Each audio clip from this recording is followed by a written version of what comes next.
You're likely to miss the cells you're looking for, even though they may be there. Even with a microscope, finding germs or bacteria can often be tricky. Say, here they are.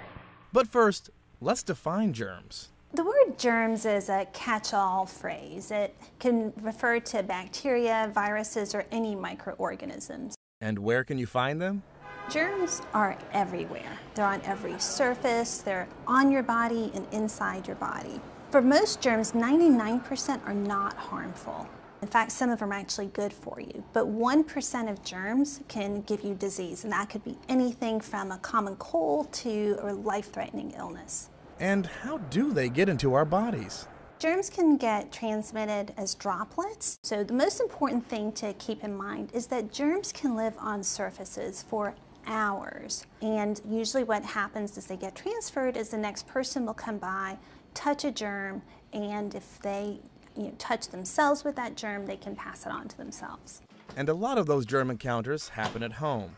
While the bathroom might seem like the biggest germ haven, there's actually another room to consider: your kitchen. The kitchen is really the new family room. So most people walk into their home, they put handbags, keys, book bags right there on kitchen counter, so they bring in the dirt from outside and the germs from outside.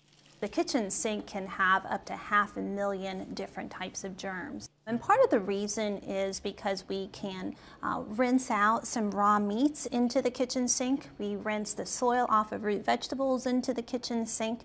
And we also leave plates with food, sometimes even overnight, into the kitchen sink. So because of that combination, the kitchen sink can be really as dirty, if not more dirty, than a toilet. Another common place that can compete with a toilet seat for bacteria and germs is a cutting board. A lot of people will cut raw meats on a cutting board and then use that same cutting board for a vegetable. Sponges are a magnet for germs. A lot of people use sponges for their dishes, but then use that same sponge to wipe down counters and sink and just transfer bacteria and germs back and forth.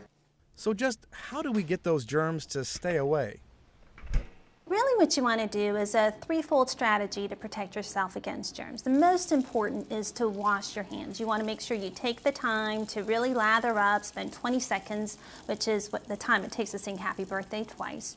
The second part is to keep the surfaces clean. So be mindful that germs can sit on these surfaces. Wash and disinfect. Whether it's an appliance, you can use hot boiling water. If it's a kitchen sink, you can use diluted bleach.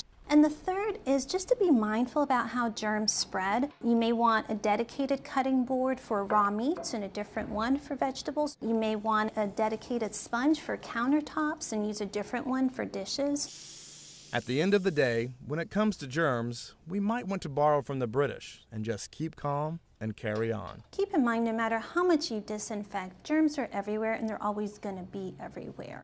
Adam McCoy, CNN.